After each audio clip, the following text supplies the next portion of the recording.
Welcome to విధాత. మాట్లాడుతున్నది కోటిరెడ్డి. హైదరాబాదులో 25 సంవత్సరాలుగా కమ్యూనిస్ట్ పార్టీలో హైదరాబాద్ నగర సమస్యలపైనటువంటి పోరాడుతున్నటువంటి సిపిఎం నగర కార్యదర్శి శ్రీనివాస్ గారు మన దగ్గర ఉన్నారు.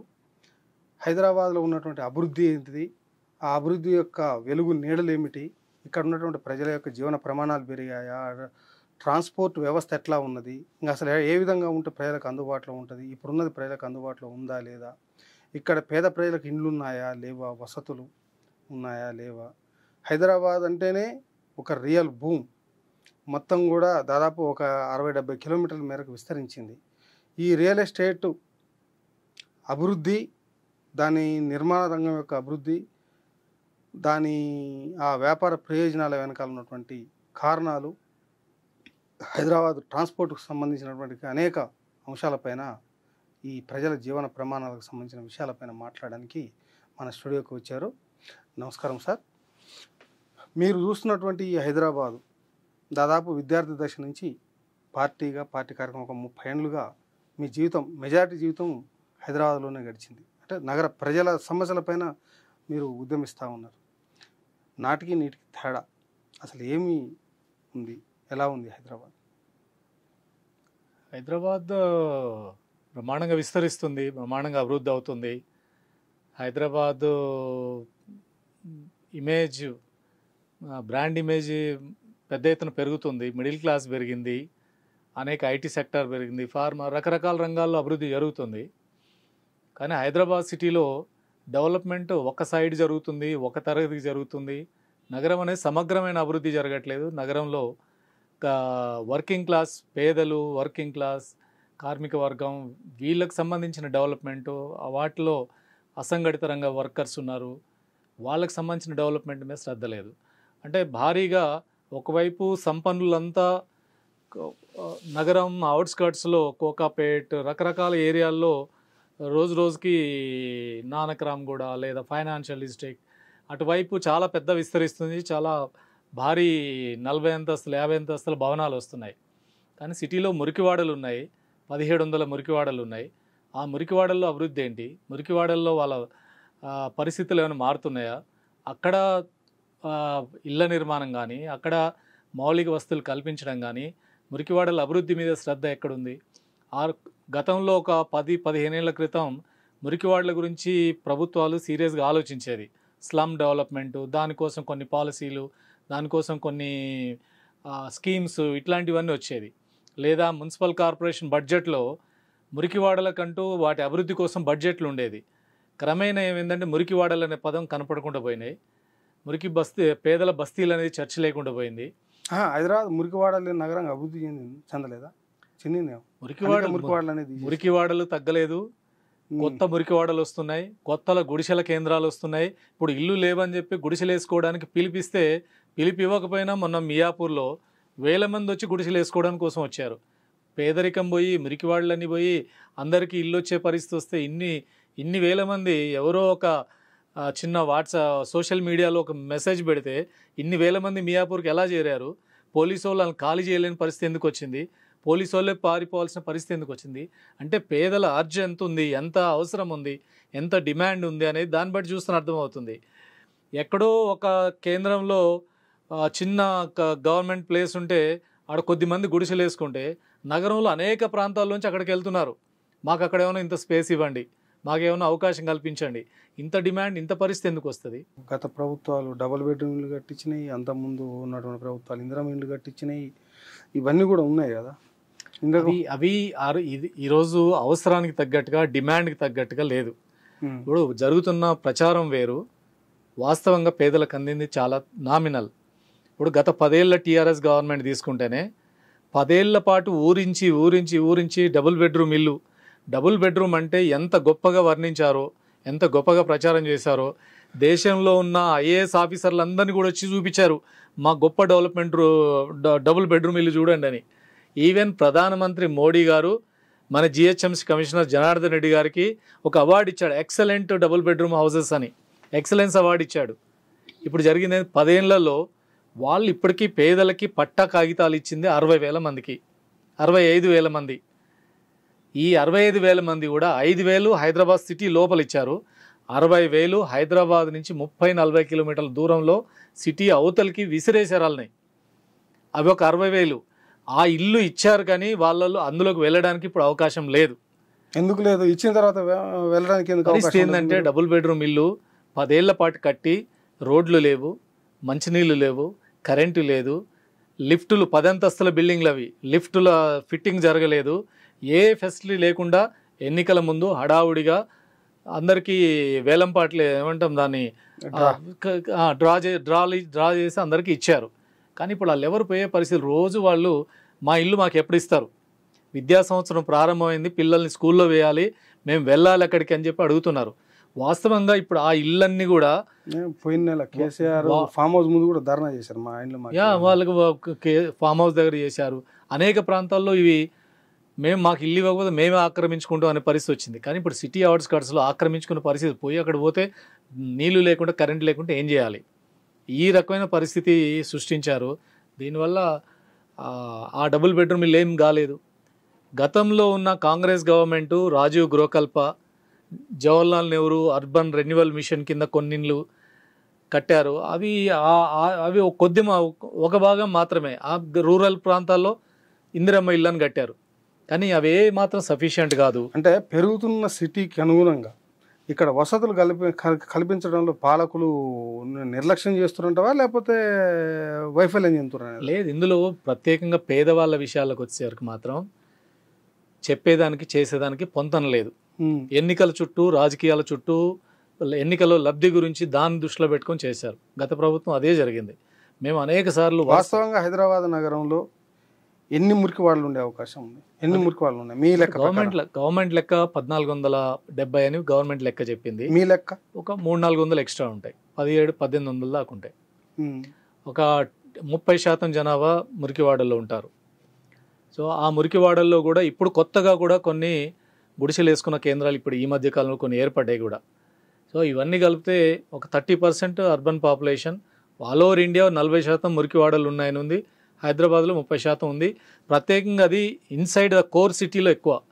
ఈ విస్తరిస్తున్న నగరంలో కొత్తగా గుడిసెలు కానీ, కొత్తగా పేదవాళ్ళని కానీ అక్కడ ఇండ్లు వేసుకోవడం గతంలో మాదిరిగా ఇప్పుడు అవకాశం లేదు. అంతా రియల్ ఎస్టేట్ పెరిగి, ల్యాండ్ వాల్యూస్ పెరిగిన తర్వాత ఎక్కడ పేదవాళ్ళని కొత్తగా వాళ్ళు స్థావరాలు ఏర్పాటు చేసుకునే అవకాశం ప్రభుత్వం స్కోప్ ఇవ్వట్లేదు. అంటే ప్రభుత్వ స్థలాలు లేవా? ప్రభుత్వ స్థలాలు ఉన్నాయి. గతంలో ప్రభుత్వ స్థలాలు మీరు కూడా ప్రభుత్వ స్థలాలనే గతంలో ఇండ్లే ఇచ్చారు. ఎందుకంటే వైఎస్ రాజశేఖర రెడ్డి అధికారంలోకి రాకముందు, చంద్రబాబు ముఖ్యమంత్రి కాలంలో ఉన్నప్పుడు సిపిఎం అనేక గుడిసెల పోరాటాలు చేసింది, అనేక చోట్ల గుడిసెలు వేయించింది.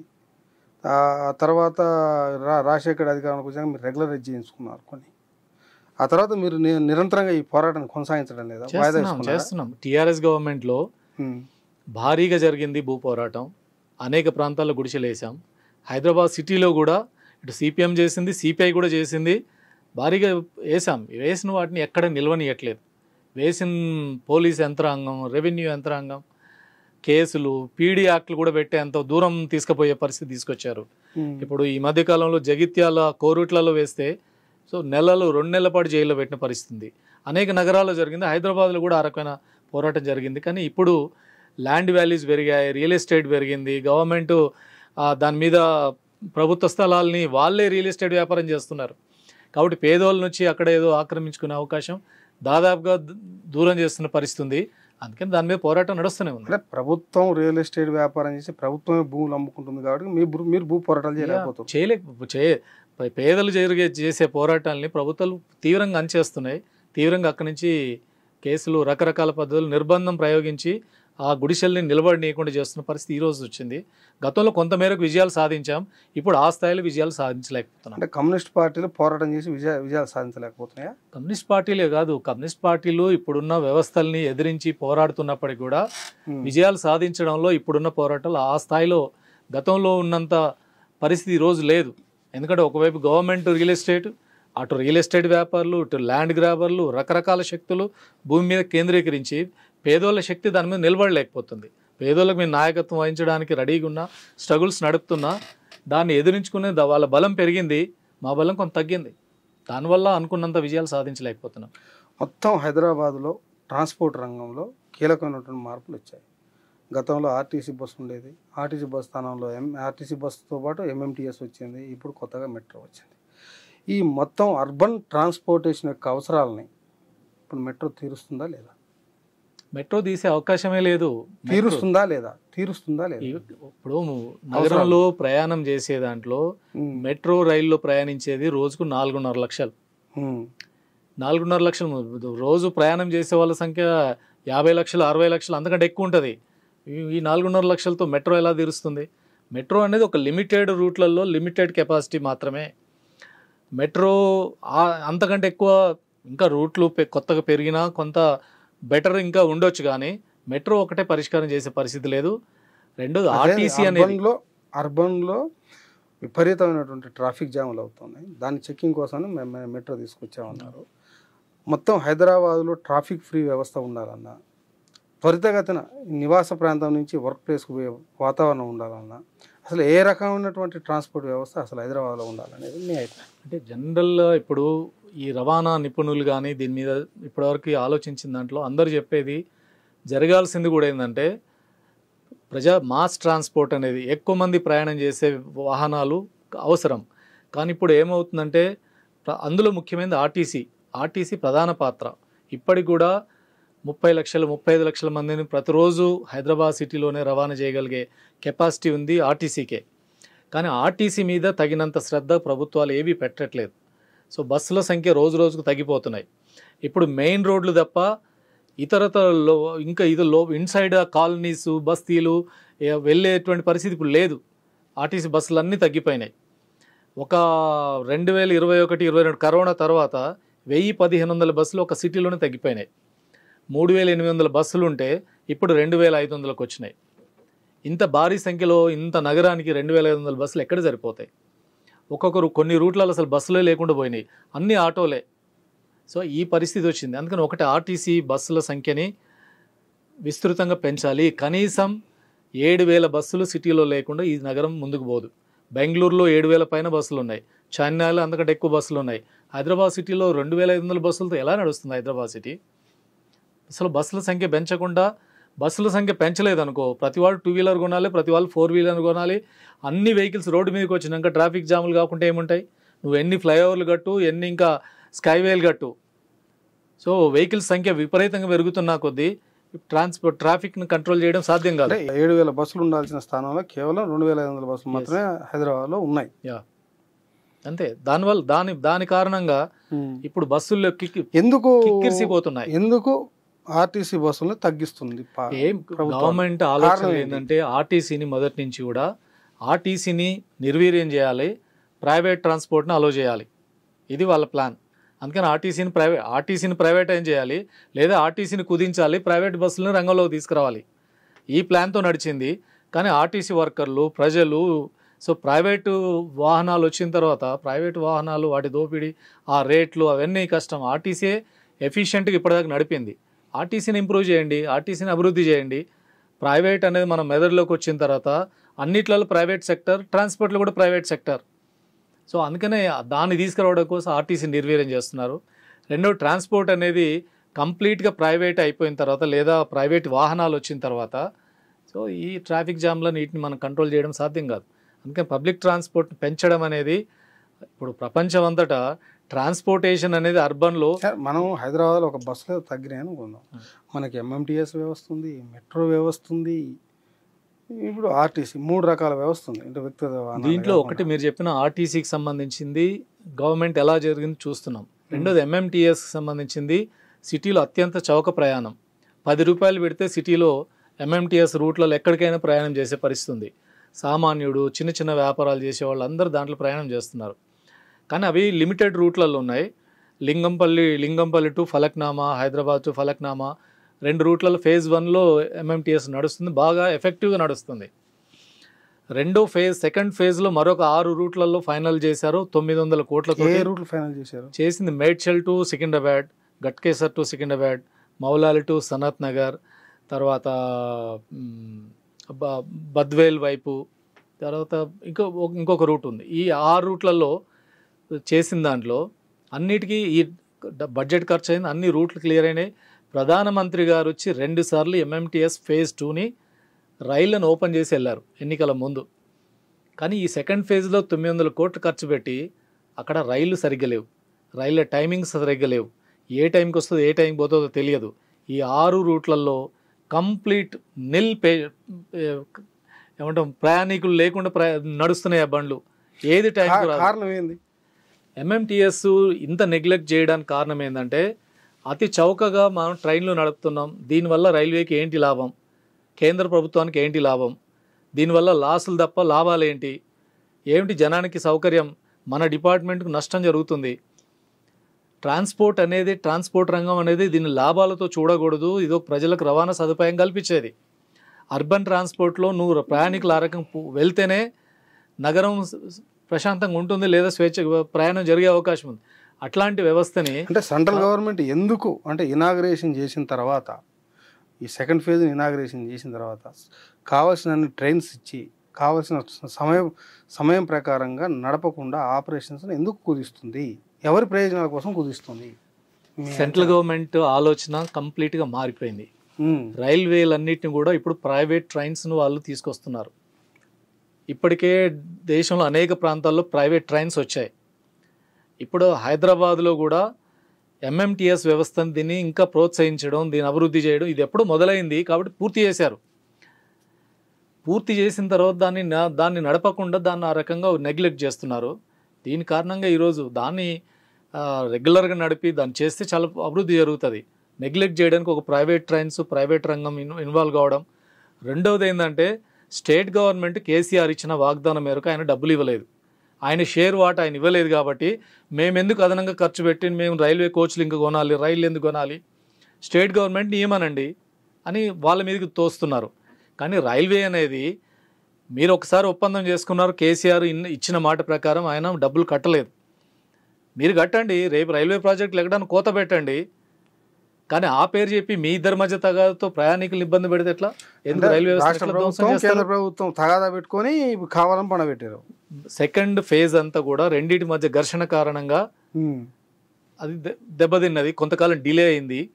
చివరికి రైల్వే డిపార్ట్మెంట్ ఏం లేదు, మెట్రో ఎంఎంటీఎస్ కి పూర్తి అయిపోతే అదే కేంద్రానికి పేరు వస్తుంది, నాకేం పేరు వస్తుంది, రైలు అంటే దానివల్ల నెగ్లెక్ట్ చేశాడు. పేరు కోసం ప్రజల్ని సమాజం ఒప్పందం చేసుకున్నారు. యాక్చువల్గా ఏంటంటే స్టేట్ గవర్నమెంట్ 2/3, సెంట్రల్ గవర్నమెంట్ 1/3 ఖర్చు పెట్టాలి. కానీ స్టేట్ గవర్నమెంట్ 200 కోట్లు మాత్రమే ఇచ్చింది. 600 కోట్లు ఇవ్వాల్సిన దగ్గర 200 కోట్లు ఇచ్చింది. అది కూడా చాలా ఒత్తిడి చేయగా సో ఆయన పక్కన పెట్టాడు. వాళ్ళు డిలే చేస్తూ వచ్చారు. సో ఇప్పుడు వాళ్ళు ఏంటంటే వాళ్ళకి ఇస్తే చేద్దాం అనేది ఒకటి. దానికంటే ముఖ్యమైనది ఏంటంటే రైల్వే వ్యవస్థనే ప్రైవేటైజేషన్ వైపు పంపుదాం, ఎందుకు పబ్లిక్ సెక్టార్లో దీన్ని ఉంచాలి అనే ఆలోచన ప్రకారం నడుస్తుంది. ఎంఎంటీఎస్ ఈ రకమైన స్థితికి రావడానికి ప్రతి వారం ఎంఎంటీఎస్ రైళ్లు రద్దు అయిపోతాయి. ఏమంటే రిపేర్లు అంటారు, ప్రతి వారం రద్దు అయిపోతుంటాయి. మరి ఫ్లైట్లు కూడా అట్లా రద్దు అయిపోతుంటాయా రిపేర్ల పేరుతోటి? ఎందుకు ఎంఎంటీఎస్ రద్దు అయిపోతాయి? మెట్రో రైళ్లు అట్లానే రద్దు అయిపోతున్నాయా? ఎందుకు ఎంఎంటీఎస్ రద్దు అయిపోతాయి? ఎంఎంటీఎస్ నుంచి జనాన్ని రాకుండా చేయడం కోసం జరుగుతున్న కుట్ర ఇది. అందుకని ఎంఎంటీఎస్లో ఎక్కుదామంటే స్టేషన్కి వెళ్తే 1-2 గంటలు ఎదురు చూసినా రైన్ రాదు. అంటే ఎంఎంటీఎస్ మెట్రో రైలు ప్రజలు ఎక్కకుండా కావాలనే పాలకులు కుట్రవంతురా. ఎంఎంటీఎస్ని కావాలని నాశనం చేస్తున్నారు, కావాలని ప్రజల నుంచి దూరం చేస్తున్నారు, కావాలని దెబ్బ కొడుతున్నారు. దాని కారణంగానే ఈరోజు హైదరాబాద్లో అభివృద్ధి కావాల్సిన ఎంఎంటీఎస్, ప్రయాణికులు పెరగాల్సిన ఎంఎంటీఎస్ ఈరోజు నిర్వీర్యం అయిపోతుంది. దానికి కారణం సెంట్రల్ గవర్నమెంటే ప్రధానమైనటువంటి ముద్దాయి. ఇప్పుడు రైలు నడుస్తుంది అనుకోండి, ఈ టైంకి రైలు పోతుందంటే నేను ఎక్కుతాను, నాకు అవకాశం. ఎందుకంటే 5 రూపాయల టికెట్, 3 రూపాయల టికెట్. జనరల్గా దాంట్లో 5 రూపాయలు, 10 రూపాయలు, సిటీ మొత్తం తిరిగినా 10 రూపాయల కంటే ఎక్కువ ఉండదు. ఇదే మెట్రో ఎక్కితే 100 రూపాయలు అవుద్ది. నేను మలకపేట స్టేషన్లో దిగాలనుకోండి, ఏది మన లింగంపల్లి నుంచి ఎంత 10 రూపాయలు హార్డ్లీ. అదే నేను మియాపూర్ నుంచి నేను మలకపేట దిగితే 70 రూపాయలు అవుతుంది మెట్రోలో. కానీ నేను జనరల్గా ప్రయాణికుడు తక్కువ కాస్ట్ ఉన్నదే ఎన్నుకుంటాడు. అలాంటి దానికి ప్రయాణికులు పోకుండా ఒకవేళ నిజంగా మెట్రో నడిస్తే ఎందుకు ప్రయాణికుడు పోకుండా నువ్వు ఎట్లా ఆపగలుగుతావు? ఏం లేదు, ఎంఎంటీఎస్ని మీరు టైంకి నడపకపోతే టైంకి రాదు. నువ్వు ఆఫీస్కి వెళ్ళాలి, స్కూల్కి వెళ్ళాలి, కాలేజ్కి వెళ్ళాలి. నువ్వు వెళ్ళాల్సిన టైంలో ఒక ట్రైను నేను ఆర్టీఏ కింద తీసుకున్నా, మేడ్చల్లో ఎంఎంటీఎస్ 8:40కి మార్నింగ్ ప్రారంభం అవుతుంది. సికింద్రాబాద్ స్టేషన్కి 9:40కి చేరాలి. ఎన్ని కిలోమీటర్లు అది? కిలోమీటర్ 14 కిలోమీటర్లు. ఒక 40 నిమిషాల్లో రావాలి. అక్కడి నుంచి ఇక్కడికి రావడానికి అంత టైం రావాలని వాళ్ళు ఫిక్స్ చేసుకుంది. నేను మార్చి నెల 1 నుంచి 30 వరకు ప్రతిరోజు స్టేషన్కి, ఆ సికింద్రాబాద్ స్టేషన్కి ఎన్ని గంటలకు చేరుకుందని ఆర్టీఏ కింద అడిగా. ఒక్క రోజు 9:40కి వచ్చింది. మిగతా అన్ని రోజులు టైం పాటించలేదు. నెల రోజుల్లో ఒక్క రోజు మాత్రమే వచ్చింది. మిగతా అన్ని రోజుల్లో 10:30, 11, 11:30, 11:12. ఏం రీజన్ చెప్పారు మరి వాళ్ళ రీజన్స్ దానికి ఏం ఆన్సర్ చేయరు. ఏ టైంకి వచ్చింది, టైం అడిగాము, టైం వివరాలు ఇచ్చారు. కారణం ఏంటంటే సికింద్రాబాద్ స్టేషన్లో రైలు వస్తే ఆగడానికి కావాల్సిన ప్లాట్ఫామ్స్ లేవు, మిమ్మల్ని బయటనే ఆపేసినాం. సో ఏ స్టేషన్కి వచ్చినా వేరే ట్రైన్లకు ప్రాధాన్యత ఇచ్చాం, దీన్ని పక్కన పెడతారు. సో ఎంఎంటీఎస్లో జనాలు లేరు, మీకు ఎందుకు టైంకి తీసుకొచ్చేది, వాళ్ళ మైండ్లో ఏమున్నా అల్టిమేట్ జరుగుతుంది ఏంటంటే ఎంఎంటీఎస్కి ప్లాట్ఫామ్ ఇవ్వం, మీకు స్పేస్ ఇవ్వము, టైంకు నడపం, ఈ పరిస్థితి తీసుకొచ్చారు. ఒక్క ట్రైన్ చూస్తే అర్థమైపోతుంది. మీరు టైంకి నడపకపోతే స్కూల్కి వెళ్ళేవాడు 8:40కి బయలుదేరి 9:40కి స్కూల్కి వెళ్ళేవాడే కాదు, సికింద్రాబాద్లో అనేక ఆఫీసులు ఉన్నాయి. ఆఫీస్కి వచ్చాడు 10 లోపల ఆఫీస్కి వస్తే వెళ్తాడు. నువ్వు 11, 11:30కి ట్రైన్ వస్తే ఆఫీస్లోకి ఎట్లా వెళ్తాడు? సో మీరే ప్రయాణికులు దూరం చేస్తున్నారు. సో ఎంఎంటీఎస్ అనే దాన్ని నిర్వీర్యం చేయడం అనేది, ఆర్టీసీ నిర్వీర్యం చేయడం అనేది మరొక కోణం కూడా చూస్తే ఏంటంటే మెట్రోని ఎంకరేజ్ చేద్దాం, వీటిని కొంచెం తగ్గిద్దాం. మెట్రో ప్రైవేట్ రంగంలో నడుస్తుంది కాబట్టి ఎల్ఎన్టీ మెట్రోని ఫోకస్ చేస్తూ మిగతా వాటిని నిర్వీర్యం చేసేలా అందులో అంతర్లీనంగా ఆ అంశం కూడా ఉంది. దాని కూడా మీరు చెప్పినటువంటి ఎంఎంటీ మెట్రోనేమో కోర్ సిటీలో ఉంది. ఎందుకంటే పికెట్ నుంచి సికింద్రాబాద్, మౌలాల నుంచి సికింద్రాబాద్ లేదు మెట్రో. రెండోది నీకు ఫలక్నామాకు మెట్రో లేదు, ఫలక్నామా నుంచి లింగంపల్లి వరకు మెట్రో లేదు, నీకు ఎల్బీ నగర్ నుంచి మెట్రో ఉంది. అంటే నీకు మ్యాక్సిమం చూస్తే ఈ metro points and MMTS points 1-2 చోట్ల క్రాస్ అవడానికి తప్ప నీకు ఎక్కడ స్టేషన్స్ కూడా కలవే. అంటే అందులో నేను చెప్పింది ఎంఎంటీఎస్, ఆర్టీసీ ఈ రెండింటి పట్ల వాళ్ళ ఆలోచనల్లోనే మెట్రోని ముందుకు నెడదాం, ఆర్టీసీని ఆ మేరకు తగ్గించుకుందాం. మెట్రోలు అడుగుతున్నారు, మీరు ఆర్టీసీ బస్సులన్నీ వేసిన తర్వాత మా దాంట్లో ఎవడెక్కుతాడు, మీరు ఆర్టీసీ బస్సులు వేయొద్దు. రెండోది మెయిన్ నడిచే రూట్లలో ఆర్టీసీ బస్సులు తగ్గించండి. This is the demand from metro rail. మేము నడుపుతున్న రైలు రూట్లలో మీరు బస్సులు తగ్గించండి. మీరు బస్సులను నడిపిందా మా మెట్రోకి ఎవరు వస్తారు? మా రూట్లో మీరు నడపొద్దు, మా రూట్లలో మీరు తగ్గించుకోండి, మా స్టేషన్ల దగ్గర తీసుకొచ్చి దించుకోండి. మీరు మా స్టేషన్ల దగ్గరికి జనం వచ్చేటట్టు మీ బస్సులు వేయండి, అంతేగాని మా రూట్లో మీరు నడపొద్దు. ఎంఎంటీఎస్ పట్ల కూడా అంతర్లీనంగా ఆలోచనలు ఉన్నాయి. దాన్ని విస్తరించడానికి, దాన్ని ఇంకా అభివృద్ధి చేయకుండా ఇవి కూడా ఒక కారణం. ఇదే ప్రధాన కారణం, ఇది కూడా ఒక కారణం. మొత్తం హైదరాబాద్లో ట్రాఫిక్ జామ్ కారణాలు పబ్లిక్ ట్రాన్స్పోర్ట్ డెవలప్ కాకపోవడం మేజర్ పాయింట్. అసలు ఎట్లా ట్రాన్స్పోర్ట్ రంగాన్ని, పబ్లిక్ ట్రాన్స్పోర్ట్ రంగాన్ని డెవలప్ చేయడం, ఏ వింగ్స్లో చేయాలి? అంటే మెట్రోని విస్తరించాలా, లేకపోతే ఎంఎంటీఎస్ని విస్తరించాలా, ఆర్టీసీ బస్సుని తీసుకురావాలి? ఎట్లా తీసుకొస్తే హైదరాబాద్ని ట్రాఫిక్ ఫ్రీ సిటీగా తీసుకురావడానికి అవకాశం ఉంటుంది? డెఫినెట్గా ఇప్పుడు అన్ని మెట్రో రైలు కూడా హైదరాబాద్కి అవసరమే. మెట్రో రైలు కూడా ఇప్పుడు కొత్తగా కాంగ్రెస్ గవర్నమెంట్ వచ్చిన తర్వాత ఎల్బీ నగర్ నుంచి శంషాబాద్కి ఒక రూటు, హైకోర్టు వరకు, లేదా ఓల్డ్ సిటీ రూట్ని ఇప్పుడు ఇమ్లీబన్ నుంచి ఫలక్నామా కంటిన్యూగా శంషాబాద్కి, తర్వాత హయత్ నగర్ వైపుకి, సో నాగల్ టు ఎల్బీ నగర్, ఇట్లాంటి కొన్ని రూట్లు చెప్పింది. సెకండ్ ఫేజ్లో కొన్ని, థర్డ్ ఫేజ్లో కొన్ని రూట్లు అన్నారు. మెట్రో రైలు ఏర్పాటు అనేది చాలా కాస్ట్లీ ఎఫ్ఐఆర్, చాలా బడ్జెట్ కావాలి దానికి.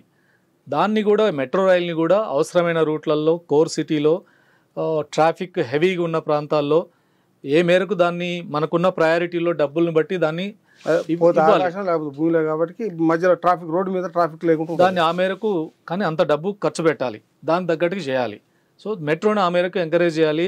కానీ అంతటా మేము మెట్రోనే పెడతాం అంటే ఆ గవర్నమెంట్కి ఉన్న డబ్బుల్లో అవన్నీ జరిగే పరిస్థితి లేదు. రెండోది అవసరం కూడా లేదు. అసలు గవర్నమెంట్ అడగదు, మొత్తం పీపీపీలేగా. పీపీపీ లేవు, ఓన్లీ హైదరాబాద్లోనే పీపీపీ ఒక్కటే ప్రాజెక్టు. ఇప్పుడు కొత్త కట్టేది నో పీపీపీ, మొత్తం గవర్నమెంటే. హెచ్ఎంఆర్ఎల్ఏ, హైదరాబాద్ మెట్రో రైలు వాళ్ళే రేపు కట్టబోయి కడుతున్నారు. ఇప్పుడు నడుపుతుంది ఎల్ఎన్టీ సంస్థ, రేపు రాబోయే దాంట్లో మాత్రం హైదరాబాద్ మెట్రో రైలు వాళ్ళే నిర్మించబోతున్నారు. రెండోది, ఒక మెట్రో రైలు విస్తరించడంతో పాటు ఎంఎంటీఎస్ వ్యవస్థ సెకండ్ ఫేజ్ని ఎఫెక్టివ్ నడిపితే నార్త్ హైదరాబాద్ అంతా, నార్త్ హైదరాబాద్లో మేజర్ ప్రాంతం అది కవర్ అవుతున్నటువంటి పరిస్థితి. దాన్ని ఎఫెక్టివ్ నడపాలి. దాన్ని ఇంకా విస్తరించే అవకాశాలను చూసి దాన్ని నడపాల్సిన అవసరం ఉంది. అన్నిటికంటే ముఖ్యమైనది ఆర్టీసీకి సంబంధించింది. ఆర్టీసీ బస్సుల సంఖ్య పెంచండి. అందరు ఎక్స్పర్ట్ చెప్పే కనీసం 7,000 బస్సులు హైదరాబాద్ కావాలి. మీరు రోజు రోజు తగ్గిస్తున్నారు. ఉన్న బండ్లలో కూడా చాలా బండ్లు ఎప్పుడు మూలగబడిపోతే అర్థం కాని పరిస్థితులు ఉన్నవి. బస్సుల సంఖ్య పెంచండి. హైదరాబాద్లో కావాల్సినంత ట్రాన్స్పోర్టేషన్ వస్తుంది. ఇప్పుడు మహిళలకు ఉచిత ప్రయాణం ఇచ్చిన తర్వాత బస్సులో ఎక్కడం అసాధ్యం అయిపోయింది. ఉచిత ప్రయాణం మహిళలకు ఇవ్వడం ఎంత గొప్ప నిర్ణయమో, బస్సులో సంఖ్య పెంచకుండా పోతే అదే రివర్స్ అయ్యే పరిస్థితి ఈరోజు కనపడుతుంది. సంఖ్య పెంచండి. ఇప్పుడు కాలేజీకి వెళ్ళే టైంలో అంత వేలాడుతూ ప్రయాణం చేయాల్సిన పరిస్థితి, ఎక్కడ ప్రమాదాలు జరుగుతున్నాయి. మొన్న ఒక అమ్మాయి బస్ కింద పడి చనిపోయింది, బస్ ఎక్కి దిగుతూ. సో ఇట్లాంటి ప్రమాదాల కారణం ఈరోజు మనకు కనపడుతుంది. అదే ఇప్పుడు మనకు మెట్రో రైలు చూస్తేమో, మెట్రో రైలు హైదరాబాద్లో నడుస్తున్న మెట్రో రైలు ప్రైవేట్ సంస్థ నడుపుతుంది, ఎల్ఎన్టీ సంస్థ నడుపుతుంది. వాళ్ళు లాభమే లక్ష్యంగా చూస్తున్నారు. అందుకని ఇప్పుడు దాంట్లో కూడా కిక్కిరిసిపోతున్నారు ప్రయాణికులు. ఫుల్ ట్రాఫిక్ జామ్, ఎక్కేటట్టు ఉండదు, దిగేటట్టు ఉండదు. అసలు ట్రైన్లకు ఎక్కే పరిస్థితి పీక్ టైంలో చూస్తే ట్రైన్ దిగాలంటే అసాధ్యం, ఎక్కాలంటే జరిగే పని కాదు. ట్రైన్లో నిలబడాలంటే కూడా టైట్గా ఎంత భయంకరమైన పరిస్థితి ఉంది. ఇప్పుడు ఒక్క ట్రైన్కి 3 కోచ్లు వేస్తున్నారు. ఎందుకు ఇంకో 3 కోచ్లు యాడ్ చేయకూడదు? 6 కోచ్లు వేసి ఎందుకు నడపావు అంటే, మేము ఆ కోచ్ల కోసం ఎందుకు ఖర్చు పెట్టాలి అనే లెక్కలు వేసుకుంటున్నారు ఎల్ఎన్టీ వాళ్ళు. ఎందుకు గవర్నమెంట్ ప్రశ్నించదు? సెంట్రల్ గవర్నమెంట్ 1400 కోట్లు ఇచ్చింది ఎల్ఎన్టీ వాళ్ళకి, ఎందుకు మీరు ప్రశ్నించారు? స్టేట్ గవర్నమెంట్ ఎందుకు ఫెసిలిటీ క్రియేట్ చేయమని అడగరు? ఇప్పుడు వాళ్ళు మళ్ళీ మెట్రో ఛార్జీలు పెంచమని గవర్నమెంట్కి ఉత్తరం పెట్టుకున్నారు. ఇప్పటికే ఛార్జీలు ఒప్పందానికి ఎక్కువగా వసూలు చేస్తున్నారు, మళ్ళీ పెంచాలంటున్నారు. ఎందుకు దాని మీద మెట్రో మీద అదనంగా 3 కోచ్లు వేయమని ఎందుకు అడగరు? 3 నిమిషాలకు 4 నిమిషాలకు 5 నిమిషాలకు ట్రైన్ కాదు, అంతకంటే ఫ్రీక్వెన్సీ పెంచండి, నెంబర్ ఆఫ్ ట్రైన్స్ పెంచండి. దాన్ని ఆ ఫెసిలిటీ పెంచడం మీద కాదు, వాళ్ళు టాయిలెట్కి వెళ్తే కూడా 10 రూపాయలు వసూలు చేసి లాభాలు సంపాదించుకునే స్థితికి వచ్చారు ఇప్పుడు ఎల్ఎన్టీ సంస్థ. ఏం పబ్లిక్ సర్వీస్, టాయిలెట్ వసూలు చేస్తున్నారు. ఇది ఇప్పుడు ఎల్ఎన్టీ మార్చుకుంది. ప్రతి దగ్గర పైసా వసూలు చేయడం ఎట్లా అంటే, ఎల్ఎన్టీలో మూత్రం పోయడం కూడా ఖరీదు కట్టాల్సిందే. మార్చేశారు సిస్టమ్, లేదు. ఇది అందుకనే ఇప్పుడు ప్రభుత్వ రంగంలో రావాల్సిన ఇవన్నీ ట్రాన్స్పోర్టేషన్ అనేది లాభార్జన, లాభం వచ్చిందా నష్టం వచ్చిందా కాదు, ప్రజలకు సరైన సదుపాయం కల్పించామా లేదా, అప్పుడే నగరాలు నడుస్తాయి, అప్పుడే ప్రజలు మూవ్ అవ్వగలుగుతారు. దాంట్లో కూడా లాభ నష్టాలు లెక్కేసుకుంటే కుదరదు. ఓ కాలేజ్ పెట్టి, ఓ స్కూల్ పెట్టి లాభాలు రావాలంటే గవర్నమెంట్ స్కూల్ లాభాలు ఎక్కడి నుంచి వస్తాయి? హాస్పిటల్ పెట్టి, గవర్నమెంట్ పెట్టి లాభం అంటే ఎట్లా వస్తాయి? ఇది కూడా అంతే. ఒక గవర్నమెంట్ ఒక పబ్లిక్ ట్రాన్స్పోర్ట్ని మనం ఎంకరేజ్ చేయాలి. ఈ ప్రభుత్వాలు ట్రాన్స్పోర్ట్ని వ్యాపారంగా చూస్తున్నాయా, సర్వీస్గా చూస్తున్నాయా? మీ పార్టీ ఏ విధంగా భావిస్తుంది? ఇప్పటిదాకా పబ్లిక్ సెక్టార్ని మొదట్లో, స్వాతంత్రం వచ్చిన మొదట్లో ఇది ఒక సర్వీస్ సెక్టార్గా నడిచింది, ఇది ఒక సర్వీస్గానే చూశారు. క్రమేణా రిఫార్మ్స్ వచ్చి నూతన ఆర్థిక విధానాలు వచ్చిన తర్వాత, ఆఫ్టర్ 80s 90s తర్వాత దేంట్లోనైనా మనం లాభాలే చూడాలి, మార్కెటింగే అనే ధోరణి వచ్చింది. ఇప్పుడు దీంట్లో కూడా ప్రైవేటైజేషన్ మార్కెటైజేషన్కి వచ్చింది. దీంతో ఇప్పుడు పబ్లిక్ ట్రాన్స్పోర్ట్ కూడా లాభమా నష్టమా అనే లెక్కలు చూస్తున్నారు. దీన్ని ఆ రకంగా చూడవద్దు.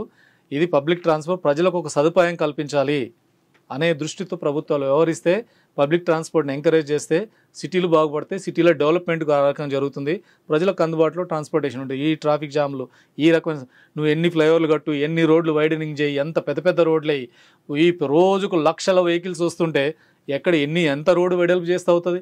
ఇండ్లు లేకుండా అన్ని రోడ్లు వేసుకుంటూ పోవాలి. ఇక అప్పుడే వెహికల్స్ పెడితే పార్కింగ్ లేదు, కాలనీలన్నింటిలో వెహికల్స్తో నిండిపోతున్నాయి, తన్నుకు వస్తున్నారు. ప్రైవేట్ వెహికల్స్ పెరగకుండా ఉండాలని నువ్వు పబ్లిక్ ట్రాన్స్పోర్ట్ బస్సుల్లో ప్రయాణం ఎక్కడికైనా వెళ్ళగలిగే పరిస్థితి నువ్వు సృష్టించు, ఈ వెహికల్స్ అన్ని తగ్గిపోతాయి. లేకపోతే వెహికల్స్ అని ఎవరికి వాళ్ళు సొంత వెహికల్స్ కొనుక్కొని రోడ్డు మీదకి వచ్చి జామ్లు సృష్టిస్తారు. ప్రైవేట్ ఎంప్లాయీస్ కానీ లేకపోతే మామూలు ఎంప్లాయీస్ అందరూ కూడా తమ జీతంలో సగం 2 వీలర్ వెహికల్ ఈఎంఐకి పెట్రోల్కి పెడుతున్నారు. అంటే ఖర్చు కూడా విపరీతమైనటువంటి భారం పడుతుంది. అంటే ప్రైవేట్ వెహికల్ లేకపోతే వెళ్ళలేని పరిస్థితి వచ్చింది. కానీ ఆదాయంలో సగం దానికే పోవాల్సి వస్తుంది, మిగతా సగం అసలు దీనికి తింటున్నా లేదనేది పక్కన పెడితే దీనికే పెట్టాల్సిన పరిస్థితి ఇవాళ హైదరాబాద్ నగరంలో క్రియేట్ అయింది. దీన్ని అధిగమించడం అంటే ఏం చేయాలి? డెఫినెట్గా ప్రైవేట్ వెహికల్ వాడాల్సిన అవసరం లేని పరిస్థితి సృష్టించాలి. నా వెహికల్ అక్కర్లేదు, గవర్నమెంట్ బస్సు నా ఇంటి దగ్గరకు వస్తుంది, నా ఇంటికి దగ్గరలో ఉన్నప్పుడు ఆ బస్సు ఎక్కి నేను వెళ్తాను అనే నమ్మకం కలిగించు. అది కూడా చౌకగా వెళ్ళగలిగే అవకాశం కల్పించు. డెఫినెట్గా ప్రభుత్వంకు ఉన్న ప్రాధాన్యతలో రవాణా సదుపాయం కల్పించడానికి ప్రాధాన్యతగా వ్యవహరించు. అప్పుడు డెఫినెట్గా ఈ ప్రభుత్వాలు మహిళలకు ఉచిత బస్సు ప్రయాణం ఉన్నది, లేదు వికలాంగులకు రాయితీలతో కూడిన ప్రయాణం ఉన్నది, జర్నలిస్టులకు రాయితీతో కూడిన ప్రయాణం అనేది ఇట్లా అన్ని రకాల స్కీమ్స్ ఇచ్చినటువంటి ప్రభుత్వాలు ఎందుకు ఈ వ్యవస్థని ప్రజలకు అందుబాటులోకి తీసుకురాలేకపోయిందని భావిస్తారు? ఇప్పుడు ప్రభుత్వము ట్రాన్స్పోర్టేషన్ అనేది కానీ అన్ని రంగాల్ని వాళ్ళు ఇప్పుడు పబ్లిక్ సెక్టర్లో ప్రభుత్వమే నిర్వహించాలి అనే ఆలోచన పోయింది. అది గత 30-40 ఏళ్లలో వచ్చిన మార్పు ఏంటంటే ప్రభుత్వం నిర్వహించడం పక్కన పెట్టి ప్రైవేట్ సెక్టర్ రావాలి, ప్రైవేట్ రంగం రావాలి, ప్రైవేట్ రంగమే నడపాలి, ఇది ప్రభుత్వం నడపకూడదు. ఈ ఆలోచనకు వచ్చిన తర్వాత ప్రభుత్వం యొక్క వ్యవస్థలన్నీ కుదిస్తుంది. లెస్ గవర్నమెంట్, మేము మా పాత్ర నామినల్. ఇప్పుడు ట్రాన్స్పోర్టేషన్లో నా పాత్ర నామినల్ అయితే అంత ప్రైవేట్ సెక్టర్ వస్తుంది. ప్రైవేట్ సెక్టర్ రాకపోతే ఎవరి కాళ్ళు వ్యక్తిగత వాహనాలు వచ్చేస్తాయి, ఎవరి కాళ్ళు ఉండి పోవాలి, పనికి వెళ్ళాలి, ఇంకో దగ్గరికి వెళ్ళాలి, ఏం చేయాలి, వెహికల్ వేసుకుని పోవాలి, నువ్వు లేకపోతే నేను వెళ్తా, నా డబ్బులని దానికే ఖర్చు పెట్టుకుంటా అనే పరిస్థితి సృష్టిస్తున్నారు. ఇంకా ప్రభుత్వ విధానం మారాలి. పబ్లిక్ రంగంలో ఈ వ్యవస్థల్ని, మాస్ ట్రాన్స్పోర్ట్ని విస్తృతంగా పెంచితేనే హైదరాబాద్లో ట్రాఫిక్ సమస్య పరిష్కారం అవుతుంది. మీ పార్టీ ఇవాళ 15 రోజుల పాటు బస్తీ బాట కార్యక్రమం నిర్వహించాలని అనుకున్నారు. అంటే ఎందుకోసం అంటే ఈ ప్రభుత్వం బస్తీలకు ఏం చేయట్లేదన్నా, లేకపోతే బస్తీలో ఉన్నటువంటి సమస్యలు ఏంటిది, ఎందుకోసం మీరు ఈ బస్తీ బాట కార్యక్రమం చేపట్టారు? అంటే హైదరాబాద్ సిటీలో ఇప్పుడు కొత్త గవర్నమెంట్ వచ్చి 7 నెలలు అవుతుంది. గత ప్రభుత్వం 10 ఏళ్ల కాలంలో అనేక పోరాటాలు చేసినా ప్రభుత్వం చాలా నిర్లక్ష్యంగా కనీసం ప్రజల్ని కలవడానికి కూడా సిద్ధపడలేదు. అందుకే ప్రజల యొక్క వ్యతిరేకత గురైంది, గవర్నమెంట్ పోయింది. ఇప్పుడు కొత్త గవర్నమెంట్ వచ్చిన తర్వాత కూడా ఈరోజు కూడా గవర్నమెంట్ సక్రమమైన పద్ధతిలో ప్రజల సమస్యల్ని వింటున్నది కానీ దాన్ని పరిష్కరిస్తున్న తీరు లేదు. ప్రజలకు ఎక్కడ విశ్వాసం కలగట్లేదు. గవర్నమెంట్ పద్ధతులను నడవట్లేదు. ఏ వ్యవస్థ ఇంకా పూర్తిగా ప్రజలకి తగిన సమస్య పరిష్కరించే పరిస్థితి కనపడట్లేదు. అనేక ఇష్యూస్ ఈరోజు ముందుకు వస్తున్నాయి. గవర్నమెంట్ ప్రకటించిన 6 గ్యారంటీలు ఉన్నాయి. ఇప్పుడు కరెంటు 200 యూనిట్లు ఉచితంగా ఇస్తామన్నారు. సో మెజారిటీ ఇంకా దాన్ని అర్హత ఉండి కూడా వాళ్ళకి అందుబాటులోకి రాలేదు. 500 రూపాయలకే గ్యాస్ సిలిండర్ అన్నారు. అదే ఆ లబ్ధిదారులకు అందరికి అందట్లేదు. ఆఫీసుల చుట్టూ తిరుగుతున్నారు. ఇందిరమ్మ ఇల్లు అన్నారు. ఇందిరమ్మ ఇల్లు కట్టిస్తాం, కాన్స్టిట్యున్సీకి 3500 ఇల్లు అన్నారు. ఏదా స్కీమ్? కాన్స్టిట్యున్సీకి 3500 హైదరాబాద్ సిటీలో ఎలా ఇస్తారు పేదవాళ్ళకి? మీరు స్థలం ఇస్తాం, ఇల్లు కట్టిస్తాం అన్నారు. హైదరాబాద్ సిటీలో పేదవాళ్ళందరికీ ఇంటి స్థలం ఇస్తారా? ఇచ్చి 5 లక్షల రూపాయలు ఇల్లు కట్టుకోవడం డబ్బులు ఇస్తారా? దీనికి సమాధానం లేదు. అంటే స్పష్టమైన విధి విధానాలు లేవు. ఎప్పుడు ఇస్తారు? రెండోది, ప్రజాపాలన పేరుతో దరఖాస్తులు స్వీకరించారు. ఆ దరఖాస్తుల యొక్క వెరిఫికేషన్ ఇప్పటివరకు ప్రారంభం కాలేదు. ఇందిరమ్మ ఇళ్ళ కోసం దరఖాస్తు పెట్టుకున్నారు, రేషన్ కార్డుల కోసం దరఖాస్తు పెట్టుకున్నారు, ఈ గృహజ్యోతి కింద పెట్టుకున్నారు, గ్యాస్ సిలిండర్ కోసం పెట్టుకున్నారు. ఇప్పుడు దాంట్లో అనేక సమస్యలు అపరిష్కృతంగా ఉన్నాయి. ఎవరికి చెప్దామన్నా వినేవాళ్ళు లేరు. ప్రగతి భవన్ ప్రజాభవన్ చేసి ప్రతి రోజు దరఖాస్తులు తీసుకుంటుంటారు, చెప్తామని వినేవాళ్ళు లేరు. మేము కూడా పోతున్నాం, ప్రజా దర్బార్కి వెళ్తున్నాం. ప్రజా దర్బార్లో కలెక్టర్ ఆఫీస్, జిహెచ్ఎంసీ ఆఫీసులు ప్రజావాణి పెట్టారు. ప్రజా దర్బార్లో ఎన్ని దరఖాస్తులు ఇచ్చినా అందులో 5% కూడా పరిష్కారం కావట్లేదు. ప్రజావానికి వెళ్ళినా పరిష్కారం కావట్లేదు. సో ఈ ఇష్యూస్ అన్నీ పెండింగ్ ఉన్నాయి. ప్రజల సమస్యలు వినట్లేదు. అందుకని ఇప్పుడు పబ్లిక్ ఇష్యూస్ని ప్రజల దగ్గరికి తెలుసుకోవడం, వాటి గవర్నమెంట్ దృష్టి తీసుకురావడం, అవసరమైతే ఒత్తిడి తీసుకురావడం. సో ఆ రకమైన దానికోసం సిటీలో బస్తీ బాట. గ్యాస్ ఇవ్వడంలో, కరెంట్ ఇవ్వడం లేదా? కరెంటు 200 యూనిట్లది అందరికీ ఎవరైతే అర్హత ఉందో వాళ్ళందరికీ రావట్లేదు. కారణం ఏమంటే రేషన్ కార్డు లేదు కాబట్టి మీకు ఇవ్వమంటారు. రేషన్ కార్డు ఇవ్వమని అడిగితే రేషన్ కార్డు ఇప్పుడు ఇచ్చే సిస్టమ్ పక్కన పెట్టారు. రేషన్ కార్డు ఉన్న వాళ్ళకి అది అందుబాటులోకి వస్తుంది. రేషన్ కార్డు లేని వాళ్ళంతా పక్కకు పోయింది. అప్లికేషన్ పెట్టడంలో చిన్న ఫాల్ట్స్ ఉంటే అవి పక్కన పెట్టారు. రకరకాల కారణాల రీత్యా మెజారిటీ వాళ్ళకి అర్హత ఉండి కూడా వాళ్ళకి అందుబాటులోకి రావట్లేదు. సో దాన్ని అందుబాటులోకి తీసుకురావడం. ప్రజాపాలన దరఖాస్తుల్ని ఈ ప్రభుత్వం తీసుకున్న తర్వాత వాటిని ఒక్కొక్కటి షార్ట్ అవుట్ చేయాలి. అసలు వాటి పరిశీలనే జరగట్లేదని మీరు అంటారు. గవర్నమెంట్ పరిశీలించకుండా పక్కా పెట్టమని చెప్పిందన్న మీ ఉద్దేశం, లేకపోతే ఆఫీసర్లు కావాలని చేస్తున్నా? వాళ్ళు ప్రభుత్వం పరిశీలన అనేది ఎందుకు ఆగింది మీ లెక్కన? అందులో ప్రత్యేకంగా రేషన్ కార్డులు ఉంది. రేషన్ కార్డుల మీద ఇప్పుడు దరఖాస్తులు వాళ్ళేం తీసుకోలేదు. కానీ ప్రజలు పెట్టుకోండి అన్నారు. పెట్టుకోమని రేవంత్ రెడ్డి గారు చెప్పారు. లేని కూడా పెట్టుకోండి అన్నారు. పెట్టుకున్న దాన్ని గవర్నమెంట్ మీరు వెరిఫై చేయమని ఇప్పటివరకు ఆర్డర్ ఇవ్వలేదు. ఆర్డర్ ఇచ్చుంటే అది వెరిఫికేషన్ ప్రారంభమయ్యేది. రెండోది, ఇప్పుడు పెట్టుకున్న దరఖాస్తుల్లో ఉచిత విద్యుత్కు సంబంధించి 200 యూనిట్లకు సంబంధించి పెట్టుకున్న వాళ్ళకి సంబంధించి అనేక మంది రిజెక్ట్ అయినాయి, పక్కన పెట్టారు. కారణాలు ఏవో రీజన్స్, నీకు రేషన్ కార్డు లేదు, నీకు ఆధార్ కార్డు పెట్టలేదు, వివరాలు సరిగ్గా రాయలేదు, ఏదో రీజన్స్తో పక్కన పెట్టారు. వాటిని తిరిగి మళ్ళీ జిహెచ్ఎంసీ ఆఫీస్కి వెళ్తే వాటిని వెరిఫై చేసేవాళ్ళు దాని మీద మాకు ఆర్డర్ లేదండి, మళ్ళీ కొత్తగా ఇప్పుడు చేయలేము అనే పరిస్థితి. 500 గ్యాస్ సిలిండర్ది కూడా అదే పరిస్థితి. రిజెక్ట్ అయిన అప్లికేషన్స్ వాళ్ళ అర్హత ఉండి కూడా చిన్న చిన్న కారణాలతో పక్కకు పెడితే వాటిని రెక్టిఫై చేసే యంత్రాంగం ఏది, దాన్ని గైడ్ చేసే ప్రభుత్వం ఎక్కడుంది? ఈరోజు ఈ ప్రభుత్వం పూర్తిగా అన్ని రియల్గా ప్రభుత్వం నడుస్తుంది అనే ఒక నమ్మకం ఈరోజు ప్రజలకు ఇంకా కల్పించలేకపోతుంది. ఇంకా స్టెబిలిటీ రాలేదు. కారణాలు కూడా ఉన్నాయి. ఎలక్షన్స్, అసెంబ్లీ, పార్లమెంట్ ఎన్నికలు వచ్చినాయి, మోడల్ కోడ్ వచ్చింది, దీని కారణాలు కూడా ఉన్నాయి. సో గవర్నమెంట్ ఇప్పటికైనా సెటిల్ కావాలి. ప్రజల అవసరాలు ఏంటి, ప్రజల సమస్యలు ఏంటి, ఎట్లా దాన్ని పరిష్కారం చేయాలి. హైదరాబాద్లో ఒక మినిస్టర్ లేడు. సో ఇక్కడున్న జిహెచ్ఎంసీ ఉంది, జిహెచ్ఎంసీ మేయరు వీళ్ళకి అసలు ఏ రకమైన వాళ్ళకి పవర్స్ లేవు. పవర్స్ ఉన్నాయి, పవర్స్ని గవర్నమెంట్ ఏ రోజు అలో చేయలేదు. గత ప్రభుత్వం వీళ్ళని ఒక నామకే వాస్తేగా పెట్టేసింది. ఇప్పుడు సెంట్రల్ గవర్నమెంట్, స్టేట్ గవర్నమెంట్తో లోకల్ గవర్నమెంట్, ఇది లోకల్ గవర్నమెంట్ కూడా సరిగ్గా నడవాలి. నడిచేటట్టుగా ప్రభుత్వాలు వాళ్ళకి ఆ స్వేచ్ఛ ఇవ్వాలి. రాజ్యాంగమే ఇచ్చింది. అంటే హైదరాబాద్ జిహెచ్ఎంసీ మున్సిపల్ కార్పొరేషన్ నామాత్రంగానే ఉంది. నామకే వాస్తే కార్పొరేషన్ తప్ప పవర్ లేదు, ఏం లేదు. మేయర్లకి ఏం లేదు, డిప్యూటీ మేయర్లకి ఏం లేదు.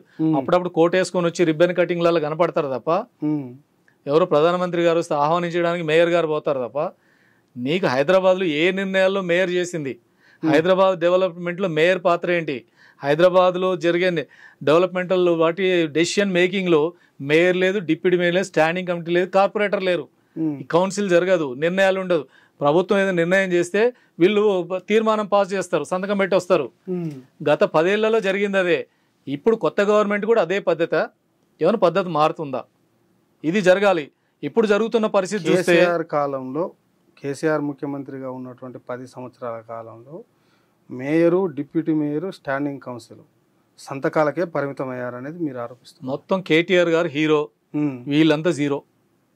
హైదరాబాద్ పాలక మండలి జీరో, కేటీఆర్ హీరో. ఒక ఫ్లైఓవర్ కడితే హైదరాబాద్లో ఫ్లైఓవర్ కడితే దానికి ఏమన్నా స్టేట్ గవర్నమెంట్ పైసలు ఇచ్చిందంటే ఇవ్వలేదు. జిహెచ్ఎంసీ వాళ్ళు అప్పులు తీసుకొచ్చి ఫ్లైఓవర్లు కట్టారు.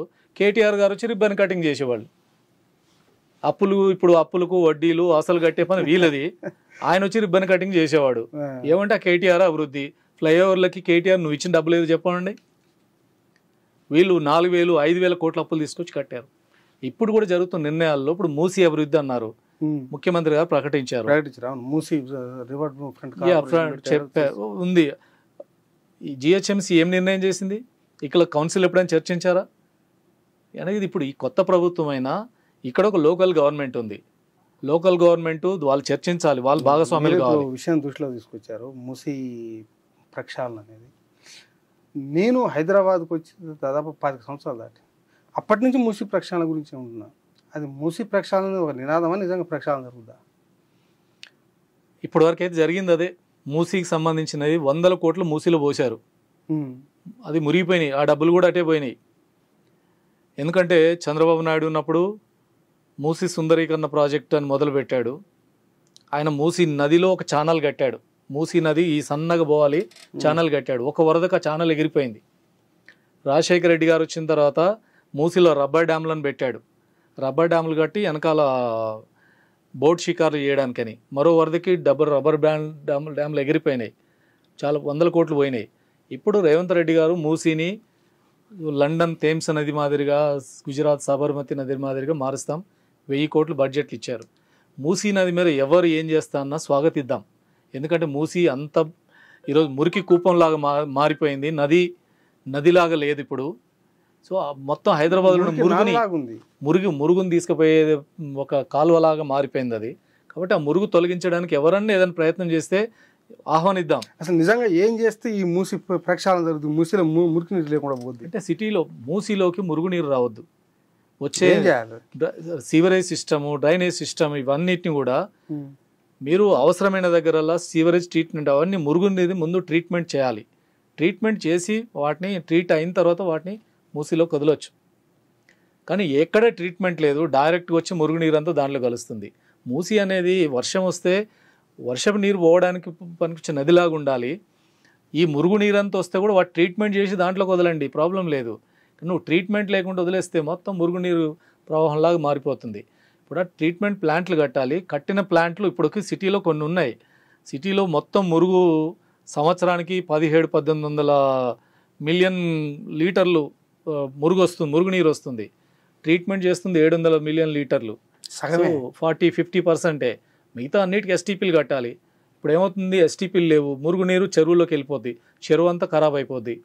అన్ని చెరువులు సిటీలో ఏ చెరువు కూడా పశువులు కూడా నీళ్ళు తాగగలిగే పరిస్థితి లేదు, అందులో చేపలు బతికే పరిస్థితి లేదు. అవి ఒక పొరపాటున అందులో పోతే అన్నీ మనం జబ్బుల పాలు కావాల్సిందే. ఈవెన్ హుస్సేన్ సాగర్ని బ్రహ్మాండమైన అభివృద్ధి చేస్తామని గత ప్రభుత్వం చెప్పింది. డాల్ఫిన్ చేపలు పెంచుతామని చెప్పారు. అట్లాంటి హుస్సేన్ సాగర్ కానీ మూసీ కానీ ఏది లేదు, మురికి కూపాలాగా మారుతున్నాయి. ఇప్పుడు రేవంత్ రెడ్డి గారు మూసీ మీద ప్రత్యేక ఆలోచన చేస్తున్నామని చెప్పారు. సంతోషిద్దాం. మూసీని ఆ రకంగా మురుగునీరు లేకుండా, మురుగు వాసన లేకుండా మంచి నదిలాగా మార్చే. ఇప్పుడు మూసీలో ఆక్రమణలు ఉన్నాయి. మూసీలో ఆక్రమణలు ముందు పెద్దవాళ్ళ ఆక్రమణలు తీయమనండి. పెద్ద పెద్ద విల్లాలు వచ్చినాయి, పెద్ద పెద్ద లేఅవుట్లు వచ్చినాయి, భారీ భవనాలు వస్తున్నాయి, వాటి తీసేయమనండి. ఎక్కడైనా పేదవాడు కూడా అక్కడక్కడ ఉంటే పేదవాళ్ళు కూడా పక్కన ఏదైనా ఆల్టర్నేటివ్ ఇవ్వండి, ఏం అభ్యంతరం లేదు.